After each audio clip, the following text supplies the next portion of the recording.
ایک دفعہ کا ذکر ہے، ایک جنگل کے قریب ایک چھوٹے سے گھر میں ایک لڑکی رہا کرتی تھی۔ اس کا نام گولڈی لاک تھا۔ سب لوگ اسے گولڈی لاک اس لیے کہا کرتے تھے کیونکہ اس کے بال گولڈن کلر کے تھے۔ ایک دن وہ اپنے باغ میں کھیل رہی تھی۔ وہ اپنے باغ میں خرگوشوں کے ساتھ کھیل رہی تھی کہ اچانک اسے ایک تتلی نظر آئی اور وہ اس تتلی کا پیچھا کرنے لگ گئی۔ اسے اندازہ ہی نہیں ہوا کہ وہ تتلی کا پیچھا کرتے کرتے جنگل میں جا پہنچی تھی۔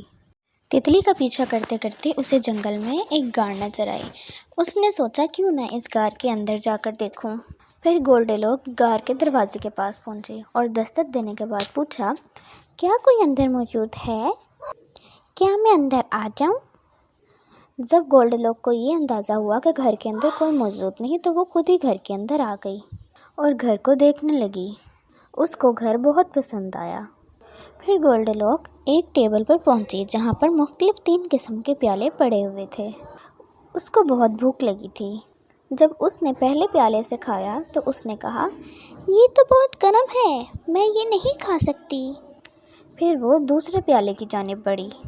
جب اس نے اس پیالے سے نوالا لیا، یہ تو بہت ٹھنڈا ہے، میں یہ نہیں کھا سکتی، مجھے یہ پسند نہیں آیا۔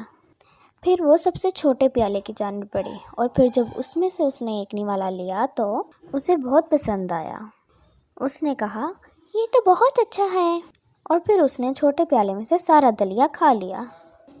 اب گولڈی لاک کا پیٹ بھر چکا تھا۔ وہ کچھ آرام کرنا چاہتی تھی، جس کی وجہ سے وہ بڑے کمرے کی جانب بڑھی۔ سب سے پہلے وہ بڑی کرسی پر بیٹھی۔ یہ تو بہت بڑی ہے، مجھے یہ پسند نہیں۔ پھر وہ دوسری کرسی کی جانب بڑھی جس پر وہ بیٹھ کر بولی، ارے یہ تو بہت ہی نرم ہے، مجھے یہ پسند نہیں آئی۔ پھر گولڈی لاک کمرے میں موجود سب سے چھوٹی کرسی کی جانب بڑھی۔ اس نے اس کرسی کو دیکھا اور اس پر بیٹھ گئی۔ اسے وہ کرسی بہت پسند آئی اور اس نے کہا، ارے یہ تو کتنی اچھی کرسی ہے، مجھے اس پر بہت مزہ آ رہا ہے۔ اس کے بیٹھتے ہی کرسی ٹکڑوں میں ٹوٹ گئی اور گولڈی لاک نیچے گر گئی۔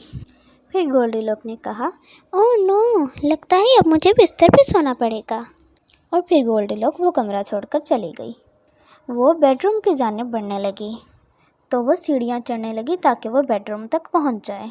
جب وہ کمرے میں پہنچی تو اسے 3 مختلف قسم کے بستر نظر آئے۔ وہ پہلے بستر پر لیٹ گئی، لیکن اس نے کہا، یہ تو بہت گرم ہے، میں اس پر نہیں سو سکتی۔ پھر وہ دوسرے بستر کی جانب بڑھی اور اس پر لیٹ گئی اور اس پر لیٹنے کے بعد کہا، یہ تو بہت ٹھنڈا ہے، میں اس پر نہیں لیٹ سکتی۔ پھر وہ آخری بستر کی طرف بڑھی۔ پھر جب وہ اس بستر پر لیٹی تو اس کو بہت پسند آیا اور لیٹتے ساتھ ہی اس کی آنکھ لگ گئی۔ گولڈی لاک بہت گہری نیند سونے لگی۔ اس کے بعد بھالو گھر پہنچ گئے۔ وہ گھر بھالوؤں کا تھا۔ دروازہ کھلا پا کر ابو نے بولا، لگتا ہے کوئی ہمارے گھر میں آیا ہے۔ یہ دیکھنے کے لیے کہ کون آیا ہے وہ اندر گئے۔ چلتے چلتے جب وہ دسترخوان تک پہنچے تو انہوں نے دیکھا کہ ان کے پیالوں میں سے دلیے کی تعداد کم ہو چکی تھی۔ بابا نے کہا، لگتا ہے میرے دلیے میں سے کسی نے کھایا ہے۔ امی نے کہا، لگتا ہے میرے دلیے میں سے بھی کسی نے کھایا ہے۔ تب چھوٹے بھالو نے کہا، میرا دلیا تو بالکل ختم ہے۔ پھر بھالو بڑے کمرے کی جانب بڑھے۔ ادھر پہنچنے کے بعد بابا نے کہا، لگتا ہے میرے بستر پر کوئی لیٹا تھا۔ امی نے بھی کہا، لگتا ہے میرے بستر پر بھی کوئی لیٹا تھا۔ اس کے بعد چھوٹے بھالو نے کہا، ادھر آئیے، دیکھیں میرے بستر پر کوئی لیٹا ہوا ہے۔ کون ہے یہ میرے بستر پر کیوں سو رہی ہے؟ بھالوؤں کو بہت غصہ آیا اور انہوں نے غصے میں اس لڑکی کو دیکھا اور بابا بھالو بولے، اے لڑکی، تم کون ہو؟ یہاں کیا کر رہی ہو؟ گولڈی لاک بہت ڈر گئی اور بستر سے چھلانگ مارتے ہی کمرے میں سے باہر بھاگ گئی۔ وہ بہت تیز بھاگی اور سیڑھیوں سے تیزی سے اترتے ہوئے گھر سے باہر جانے کی کوشش کرنے لگی۔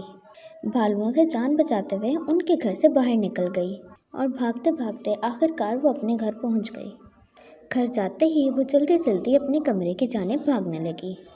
گولڈی لاک نے شکر کیا کہ وہ اپنے گھر پہنچ گئی ہے اور آئندہ سے اس نے فیصلہ کیا کہ وہ کبھی بھی کسی کی اجازت کے بغیر اس کے گھر کے اندر نہیں جائے گی یا کبھی بھی اکیلے جنگل میں نہیں جائے گی۔